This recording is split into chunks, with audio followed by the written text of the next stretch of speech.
Hello everyone, welcome to Apti Plus Academy for Civil Services. It's a video on daily news and editorial analysis, which I'll be covering from the Hindu and Indian Express. The important news and editorial that would be relevant for the preparation of civil services examination will be discussed in this session. Let's get started with the news topic list. Today is 20th of April. The first important news, that is India's populations to overtake China by mid of this particular year, that is 2023. Second, that is Cinematography Amendment Bill 2023 has been passed by the Union Cabinet. Third, India and UK MOUs on advancing the military capabilities. Second last is an editorial. Today I'll be discussing two editorial, one from the IndianExpress, another from Hindu. The first editorial title is How India Can Become a $1 Trillion Economy by 2029. And the second editorial for the day, that is India-UAE Corporations to Sow Regional Food Security. Apart from the news and editorial discussion, at the end of this video, there will be MCQ based questions. These questions will be based on current affairs that will help you for the upcoming prelims examination.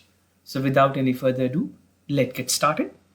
And before I begin this session, those of you who are new to our channel, do not forget to subscribe Apti Plus Academy for Civil Services on YouTube. If you like this video, if you find this video informative and helpful, do press a like button.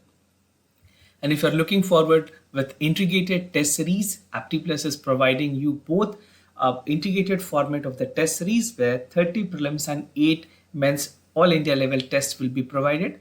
This will be supplemented along the part of the free IS Gazette magazine, a must read for the current affairs.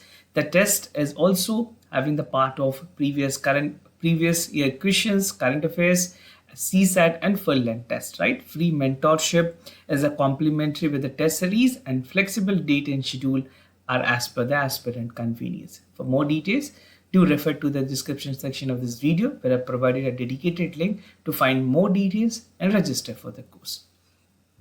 Starting the session with the first news, that is India's populations to overtake China by mid-2023, something important for General Studies Paper 2.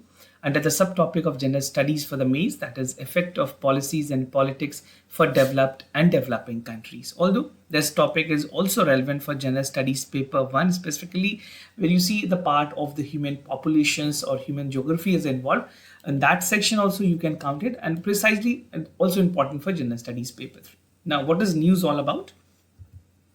So according to the latest data which was released by the United Nations, it found that India is on a track to become the world's most populous country among the world and surpassing China by 2.9 million people, that is by mid of 2023.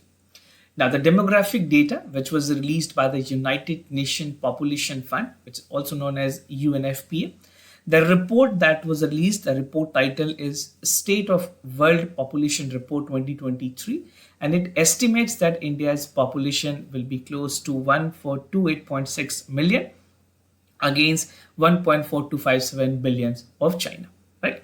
So the world populations hit 800 crore mark in November 2022.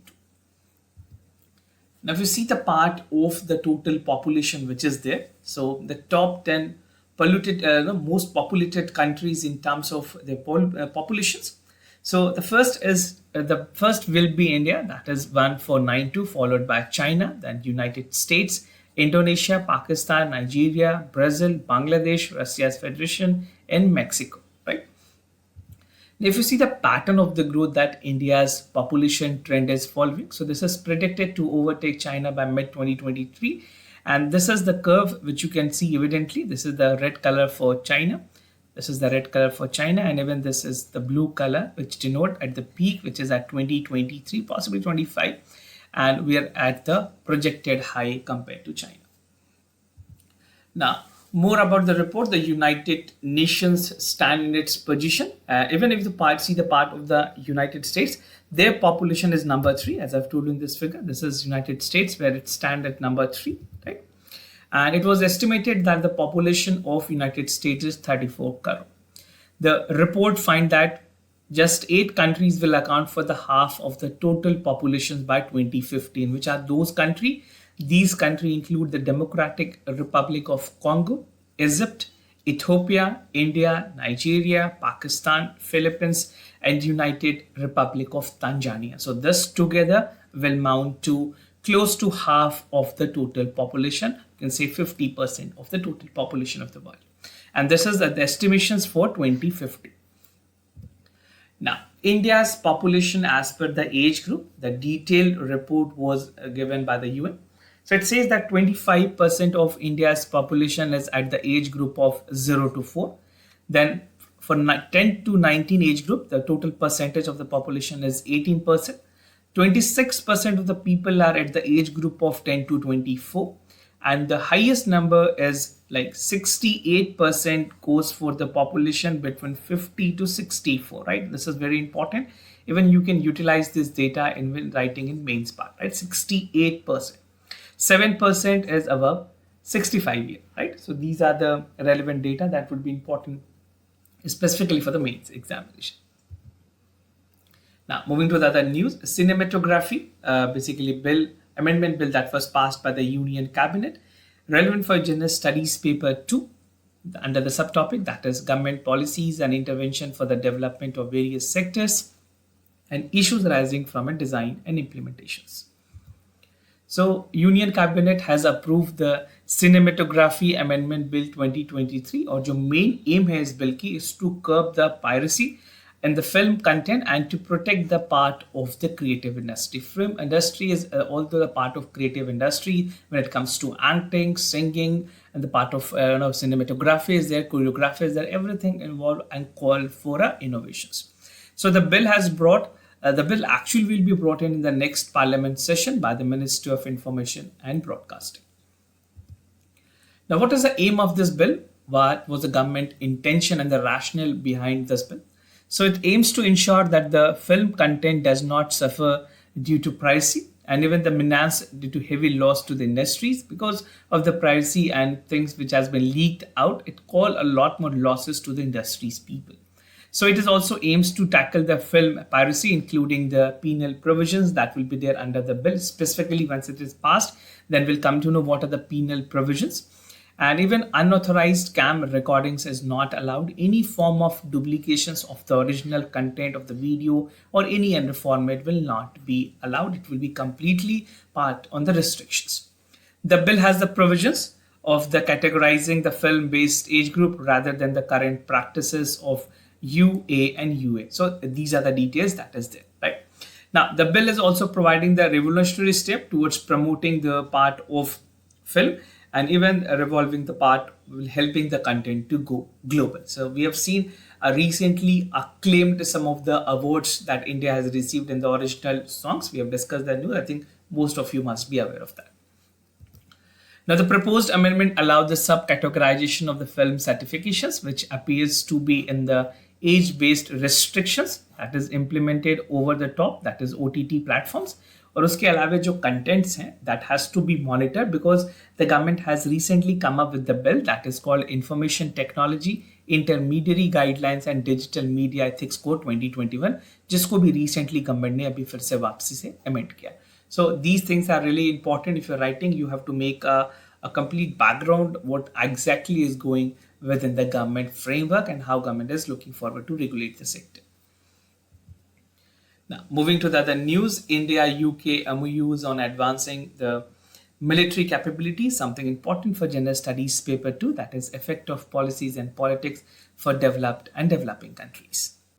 So United Kingdom CDS, that is Chief of Defence Staff, has said that India and United Kingdom are having a detailed discussions over sharing the technical know-how experience in terms of maritime electric propulsion system to meet the future requirement with Indian warship. Talking about India and United Kingdom, these two countries have augmented their military relationship, talking about the part of the logistic supports, talking about the part of the advancement of the system. Definitely UK is a country that has helped India in many ways. So now the part of the process has already started and MOU has been signed. We'll see what are the detail about the MOUs. So the Memorandum of Understanding, both India and the part of the United Kingdom are also discussing on the Memorandum of Understanding on military training, and United Kingdom is keen to help and developed the maritime electric propulsion system for future warship of the both side. That will have a round discussion, which will definitely India is looking forward to go with the MOUs. Now, logistic pacts की अगर बात करें, the logistic pact between India and UK was signed and put forward. Even the Indian Air Force has exercised Korba Warrior, and even the IF pilot has 5 Mirage 2002 fighters during the recent visit of HMS Tamar and HMS Lancer to India. So these are relevant for all of you who are preparing for CAPF examination. A direct question can be framed. Now, HMS Lancer have visited Kochi last month to train the part of the Indian Navy as a part of the exercise Konkan, right? This is also relevant for the prelims examination of civil services. Now, moving to the first editorial of the day, how India can become a $1 trillion economy by 2029.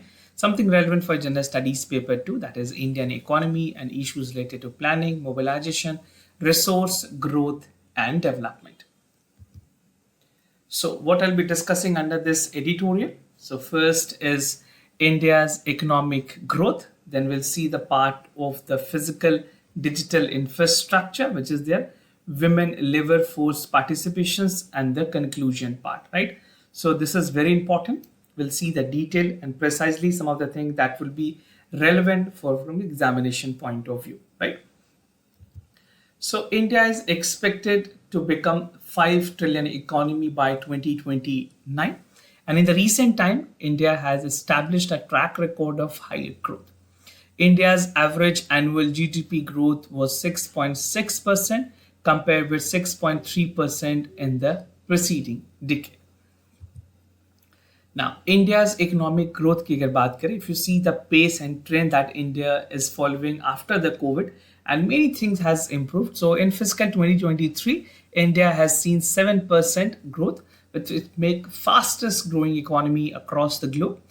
And India economy will grow 6.8% per year in the next 5 years, and 52% of the India's capital, 38% from the efficiency and 10% from the labor. These are the bifurcations for the segregation of the sectors. Now, CRISIL is a rating agency. They have noted that India declarations to the growth is at 6% for the fiscal year 2024, right? There are other agencies, rating agencies that have rated India's, even for international agencies and international institutions like IMF and World Bank have even come up with their calculations. Now, the growth account provides for the usual framework to analyze medium prospects and even decomposing drivers for the contributions, capital, labor, and efficacy.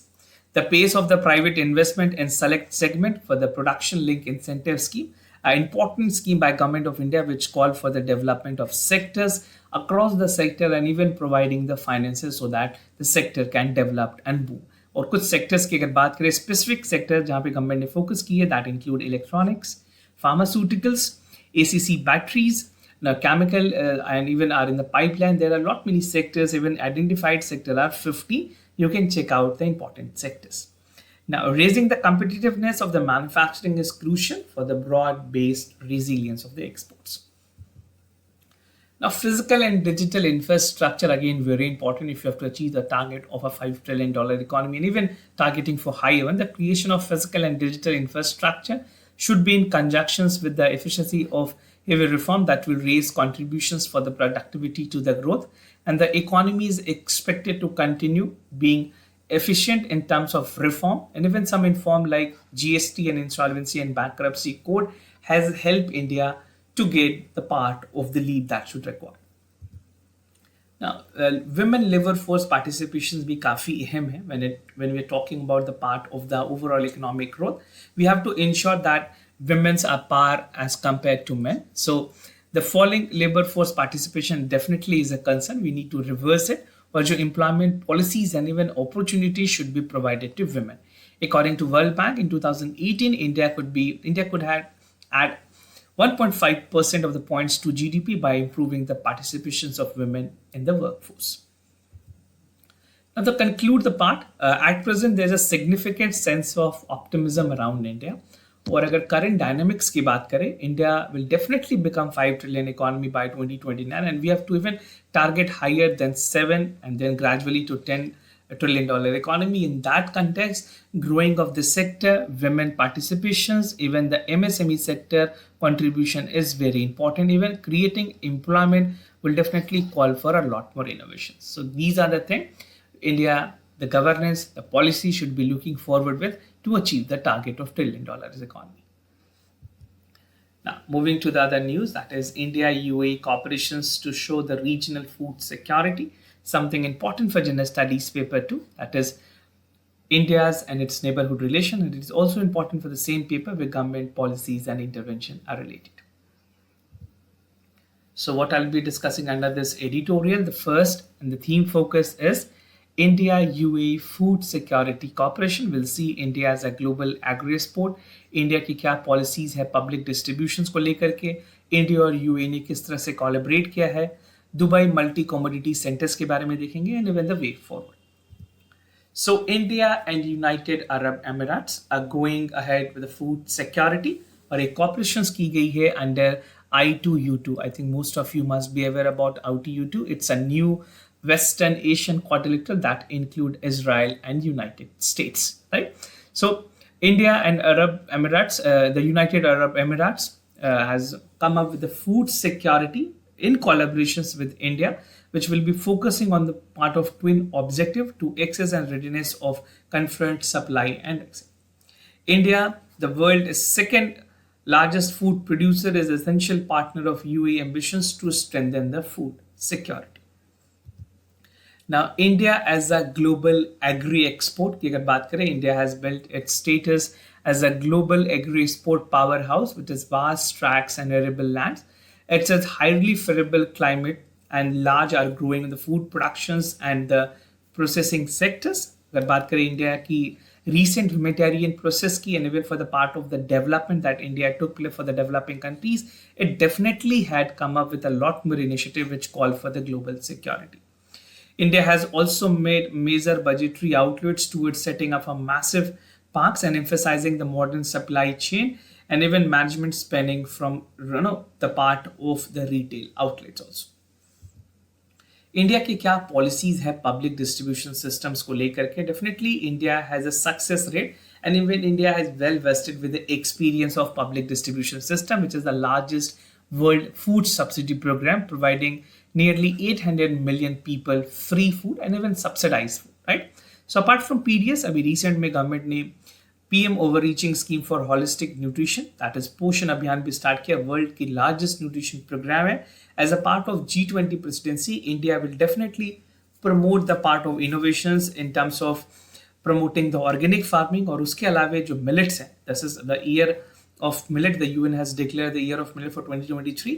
तो जहाँ पे ये कोशिश की जाएगी कि global food security में millet के काफ़ी एक इम्पॉर्टेंट रोल है that will call for not only for the part of the region for this, but even Asian and even for African countries that will call for a lot more help and providing nutrition at the right track.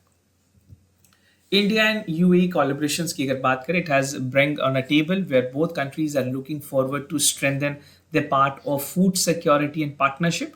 और I2U2 की अगर बात करें जहाँ पे India, Israel, United Arab Emirates और United states members हैं, I think most of you must be aware. You can expect a question asking you the basic part of this also.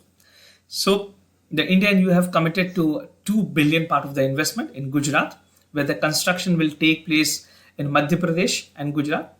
A food security corridors बनाई जाएगी through comprehensive economic partnership with the logistic partner DP World that will take care for the part of entire executions. Now there's a Dubai multimodal commodity center which is coming up, and it's a UAE largest free trade zone, जिसे एरिगोटा के नाम से जाना जाता है, which is something very important. It gives million Indian farmers an opportunity to directly reach out to the UAE food ecosystem, चाहे वो processing companies हो, traders हो, wholesalers हो, they are also under the part of Emirates stores. Along this, there will be consortium of UAE-based entities which is investing in 7 billion mega food park, contact farming, sourcing for agro-commodities in India. And the initiative will include the part of mega food parks, logistics, warehouse hubs, fruit and vegetables hubs. Now, way forward की अगर बात करें, India's G20 presidency offer an opt-in moment for both India as well UAE to showcase the viable strategies of framework जहाँ पे दोनों countries मिलके फौज कर सकती है on the basis where they will be looking to overcome the challenge of food security even in the global south. The multi-points of the convergence will ensure India as an essential partner in terms of a plan where UAE and India will strengthen the food security for the global south, Asian countries, and even for the part of the African countries that will be mutually benefited with the initiative which was taken by India and United Arab Emirates. Moving to the MCQ questions of the day. Before I proceed, just to tell you the answers of yesterday's questions. For first question, the correct option is A. For second question, the correct option is B. Today's MCQ for practice is about the personality right that refers to personal protection under the right to privacy and property. The right to privacy is a right that ones have a personal representation publicly without the permissions. So do pause this video, check out the correct statement, read out the statement, then look for the correct answers. Second question of the day, that is PM Daksh program. Consider the following statement. It was launched by the Ministry of Home Affairs. The National Action Plan seeking for marginalized person covering ST, SC and EBs, DNTs and sanitation worker are included in that. So practicing a lot more government policies, question and even question that is related to contemporary issues will give you an added advantage for the upcoming prelims examination. So this was all about for the daily news and editorial analysis followed by the MCQ questions. If you have any other concern, you can reach out to us. We'll be more than happy to assist you. For time being, I'm signing off. Thank you so much for watching this video.